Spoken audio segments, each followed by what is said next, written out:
History shows, kapag humantong sa hunta ang galit ng mga tao, katapusan na raw ng isang pangulo. Yun ang yung military junta na sinasabi. Dito po talaga to tutungo. Itong investigasyon na ito, pinipigil lang nila hanggang sa kaya nilang mapigil. Pero dito talaga patungo ito.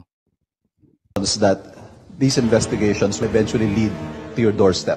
Ayan. Itong investigasyon na yan, pupunta yan sa'yo, Bongbong Marcos. Because number one, will eventually lead to your doorstep. Because number one, you signed the budget. Dahil una, pumirma ka ng, ikaw ang pumirma ng budget eh. Pambihira ka eh. Parang pinirmahan mo yung, alam mong illegal. Alam mo yung insertions. You have direct supervision over those you appointed who may be involved. Ayan. Yung mga involved, posibleng involved, ikaw ang nag-appoint. Di ba? And of course, you hold sway over your political allies in both houses of Congress whose names are now being floated, led of course by the former speaker. Ayan. At yung iyong mga allies, iyong mga kakampi mo, pati yung kain-taing Pinklawan, lahat yan. Sila ang dawit sa pangunguna ni Tambi. So talagang pupunta sa iyo yan. Ang ganda ng tanong. Anong sagot ni Bongbong Marcos? And your cousin, Martin Romualdez. Well, I'm Nagkautal-utal na. confident because I know what we did. Ayun. Yun na yun. Confident ako kasi alam namin yung ginawa ko. Pambihira. Kayo nga kasama sa nagnakaw. Nakatago lang kayo ni Tambi. Pero sa totoo kayo, di umano yung nagko-control. Hindi lang diretso sa inyo, may mga tao kayo. Sobrang lakas naman ni Saldico. Ang bihira naman kayo magpinsan, no? Antayin nyo po, ang ganda nung sinabi nung reporter, yan na po ang talaga mangyayari. Kaya lang nade-delay dahil nga dito sa Pinklawan eh. Dahil dito sa komunista na kinakampihan to si Bongbong Marcos. Pero malayo man, malapit din, sa haba man ng prosesyon, tandaan nyo tong sasabihin ko, dyan din tutungo yun. Next po, tingnan natin to. Kaya naman, duda ako dito sa sinabi ni Boying. Wala akong tiwala dito sa sinabi ni Boying na to. Sabi niya, Boying Rimulya, handa umanong kasuhan si Marcos Jr. pagkatapos ng termino nito sa 2028. Sabi niya, hindi umano magdadalawang isip si Ombudsman Boying Rimulya na kasuhan si Marcos Jr. kung may magsasampa ng kaso laban dito pagkatapos ng kanyang termino sa 2028. Basta't may sapat na ebidensya at dumaan sa tamang proseso. Pustahan tayo, Boying. Hindi mo kakasuhan yan. Pustahan. Siya nagsabi, this is the same person na sinabi niya hindi niya papapasukin si ang ICC sa Pilipinas. Pinapasok ni Boying. Pinakidnap si PRRD. Tapos ngayon, eto rin na magsasabi na kung merong magkakaso kay Bongbong Marcos sa 2028, kakasuhan niya. Sinong lukong-lukong naniniwala doon? Yung mga loyalista lang ang bayad. Yung mga trolls nyo. Nahuli ka nga eh. Nakita nyo? Ang mga nag-heart doon sa mga balita ng Marcos. Mga Vietnamese. Check nyo. Naku. Pambira ito si Bongbong Marcos. Oh. Sila pareha sila. Sinabi nila yung ICI hindi niya papasok tapos pinapasok. Naniniwala kayo sa babang to? Sige nga, pakilagay nyo dyan yung naniniwala kay Boying. Meron pa bang totoong sasabihin si Boying? Alam mo, maswerte na tayo. Sa 10 sinabi niya, merong isang tumama. Maswerte na yun. Pero yung sinasabi niya 2028, malabo yan, nakakasuhan. Pustahan tayo, Boying. Ang dami nitong pagkakasala. Mananagot yan, bandang huli. Pero hindi mo kakasuhan, sigurado. Next po. Ito, pakinggan natin si Anjo Iliana. Ang ganda rin ng sinabi niya rito eh. Sabi ni Presidente, hindi na siya magsasalita dahil tinalaga na niya yung ICI. Yan. So, hindi na siya magkokomentaryo. Hayaan na lang niya yung ICI. Total sila nag-iimbestiga. Yan ang ibig sabihin ni Anjo. Yung ICI, ang bahala dyan sa investigasyon, hindi daw siya. Nagre-reklamo ngayon yung taong bayan. Yung ICI nga nandyan, pero ayaw naman kaming papanuurin. So, anong nangyayari ngayon? Nagkakaroon po ng lutuan sa ICI. Oo. Hindi ko alam kung yung luto is fair or unfair. Lutong Macau or Lutong Makoy. O, yan. Yan ang tawag sa ICI, Lutong Makoy. Maipost nga yun. Pambira. Kaya nga, ICI ang bahala. Ayaw nyo naman kami panuorin. Ang usapin dyan, trilyon. Tapos sikreto, kayo lang. Kayo magtutropa. Ang bihira naman. Ginagago nyo talaga Pilipinas. So. Pero alam nyo, eto si Anjo. Nakakabilib. Kasi karamihan ng artista natin ngayon, bayad eh. Karamihan ng artista ngayon, ano lang, dahil tinamaan yung ABS, tinamaan yung trabaho nila. So, kahit alam nila na magnanakaw si Bongbong Marcos, kahit na sinisigaw nila na si Marcos ay diktador, kinakain na lang nila yung suka nila. Di ba? Kasi tinamaan yung, ang talagang mahal niya, mga artista na yan, hindi taong bayan. Ang mahal ng mga lintik na artista na yan, yung kanilang hanap buhay lang. Buti pa si Anjo nagsasalita na, totoo naman eh. Di ba? May masama ba sa sinabi ni Anjo? Bakit tayo ng ICI i-televise? Di ba? Yung ibang artista, duwag. Rally ng rally. Tapos ayaw pangalanan. Kayo nga, tigil-tigilan nyo na yung kararali ninyo. Ha? Kayong mga artista, kayong mga ipokritong huli dyan, na mga dilawan. Tigil-tigilan nyo na yung kararali ninyo kasi isigaw ninyo ng panagutin ng magnanakaw. Ang korupsyon, ihinto. Kung hindi ninyo kayang pangalanan yung magnanakaw at korap, mga bakla kayong, animal kayo. Rally kayo ng rally, walang kwenta. Ay, nako. Anong purpose ng rally mo? Sa tingin mo yung magnanakaw, nakakalampag sila? Sige, kahit 10 million na mag-rally dyan sa EDSA at sasabihin nyo lang, itigil ang pagnanakaw. Sa tingin ninyo, kakabahan si Tambi dyan tsaka si Bongbong? Kahit sila yung mastermind, di umano? Hindi, walang epekto yun. Protected ninyo yung mastermind eh. Hindi nyo nga mapangalanan. Anong silbi ng rally ninyo? Para kayong gago dyan. Next. Ito po, gusto kong bigyan ng komentaryo yung pagla-livestream ni Bongbong Marcos tungkol dyan sa budget na yan. There was no need for him to whistleblow.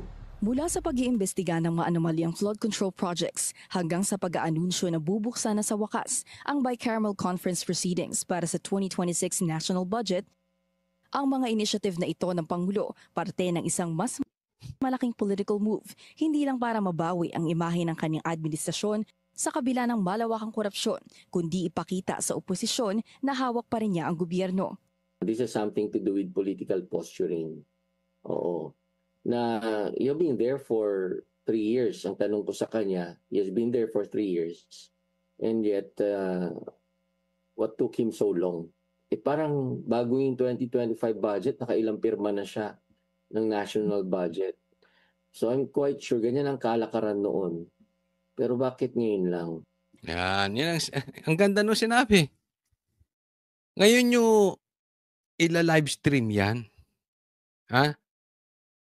Dati nyo nang ginagawa. Inabot ka ng 3 taon bago nyo ma-realize kailangan niyang i-livestream. Hawak nyo yung mga yan eh. Yung hearing na yan, hawak nyo yung mga politikong yan. Di ba? Okay, yung ila-live nyo yan. Okay? Ang tanong lang, bakit ngayon lang? Pangalawa, ito ang mas importante itong pangalawa. Instead, na yan ang hearing na yan ang ila-livestream nyo, ang i-livestream ninyo, yung investigasyon ng ICI. Yaan ang hinihingi ng taong bayan. Dahil dati naman, hindi nyo nila live stream yung hearing na yan. Huwag nyo nga kaming lokohin. Nang matalo ang administration slate nitong midterm election, inabangan ng political analyst ng Professor Dennis Coronacion kung paano ipapakita ni President Bongbong Marcos ang pagbawi niya. Matapos magsilipatan ng panig ang kanyang mga kaalyado, gaya ni na Senator Ayan, ito. Ang ibig niya sabihin, paano i-flex ni Bongbong Marcos na hindi ako lame duck? Ha? Ako pa rin ang powerful. Kasi natalo yung Senate slate niya, di ba? Bihira yun. Na incumbent president yung slate mo natalo. It shows a lot na walang tiwala na ang taong bayan sa'yo. So, paano niya ipapakita yung power niya? Ito, ganito niya pinakita yung power niya. Una, kay Chis Escudero. Francis Chis Escudero at mga Villar, lalong-lalo na sa gitna ng impeachment trial ng vice-presidente. Nakakita raw ng tsansa ang Pangulo na balikan ang mga tumalikod sa kanya. Ayan, yung tumalikod, si Chis. Talagang hindi inayaang daanan lang ang konstitusyon natin na kahit illegal yung impeachment ay itutuloy. Hindi hinayaan ni Chis. Kaya maganda ginawa ni Chis dyan. Anong ginagawa ngayon? Binabalikan si Chis. Ganito na rin ang Villar pa dun sa Prime Waters. So, nag-flex siya ng muscle. Pinakita niya that he's still powerful. And pinakita niya yung consequence ng pawalan ng loyalty sa kanya. Ang announcement Yun ang doon eh. Ito namang Villar nakakabwisit. Nanindigan na nga kayo. Tumayo na kayo. Sa kalagitnaan ng laban, tumawid na naman kayo. Duwag din kayo, Villar eh. Alam mo, Villar, hindi sana nagkaloko-loko yung investigasyon sa Senado kung itong dalawang Villar hindi lumipat eh. Kasi lumipat yung dalawang Villar, tapos lumipat si Lito Lapid. Alam naman natin magsisilipat lahat yan. Di ba? Pero yung mga ibang nandito sa kampo ng Duterte Black, yung 4 na lumipat dyan tayo nagka-problema. After nun, naging Itbulaga yung Senate. Naglagay ng clown ng Blue Ribbon Chairman. Nabuksan ng BICAM sa publiko. Good points para kay PBBM. Ito raw kasi ang gusto talagang makita ng publiko na umaaksyon ng gobyerno laban sa katiwalian. Pero hindi rin daw dapat malimutan ng Marcos Jr. administration na kung 2028 national elections ang pag-uusapan, walang mabangong politiko sa kanilang hanay. Ito matapos bumaba sa pwesto at tuluyang lumutang sa... Yun ang issue, di ba? Di ba? Napaliwanag ko, andyan ang problema. Wala na talaga eh. Alam nila, wala na makakabangga kay BP Sara kung malinis at eleksyon lang ang pag-uusapan. Ibang kaso yung iipitin, papatayin. Pero kung walang patayan, walang panapat ang kampo ni Bongbong Marcos. Flood control anomaly ang pangalan ni presidential cousin and former House Speaker Martin Romualdez. Sa ngayon, wala pa rin daw siyang nakikitang pwedeng itapat kay VP Sara sa administrasyon na mabango ang reputasyon. Pero ang pagkakatalaga ni Ombudsman Jesus Crispin Remulla, pag-upo ni House Speaker Bogie D at pagpapalit liderato sa Senado, parte umano ng plano ng administrasyon na bakuran ang Malacanang. Yun. Doon niya ginawa ng paraan. Natanggal si Tambi, ang pinalit. Natanggal si Bonjing, pinalit si isang Bonjing naman, si Boji. Nilagay si Tuta Soto. Tapos ombudsman. So hawak na. Controlled. Paano pa pananagutin yung magnanakaw dyan sa ghost projects? So it means, dyan siya nag-flex ng muscle. Pinakita niya, malakas pa ako ngayon.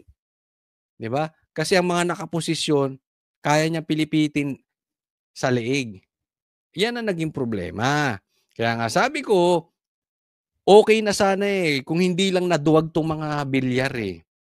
Okay sana. At least sa Senado, tumatakbo yung investigasyon. Samantala, ang growing discontent ng publiko noong September 21 at ang usap-usapan ng isang military junta, warning na raw sa Pangulo na seryosohin ang lahat ng banta sa kanyang pwesto. Anya, okay, hindi po natin pinapanawagan yan, pero ang punto nung pag nangyari ang military junta na yan, nasagad ng Pilipino, tapos na dito si Bongbong Marcos. Bigyan ko lang komentaryo itong isang sinabi dito.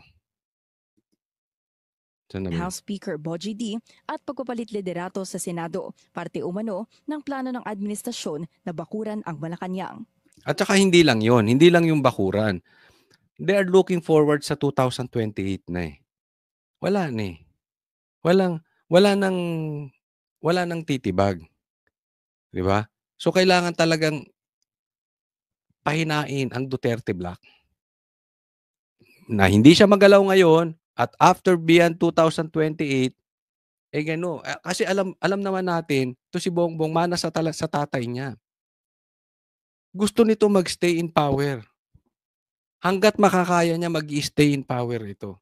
Kaya nga sabi ng ibang tao diyan ba't pa kaya hindi na overdose to? Ako ayokong pumunta sa ganung sitwasyon, no? Hayaan natin kung ang Panginoon kung patungkol diyan. Huwag lang tayo mawawalan ng pag-asa. Mga banateros, banateras, ito ang aking laging sasabihin sa inyo. Ibalik natin sa totoong buhaya.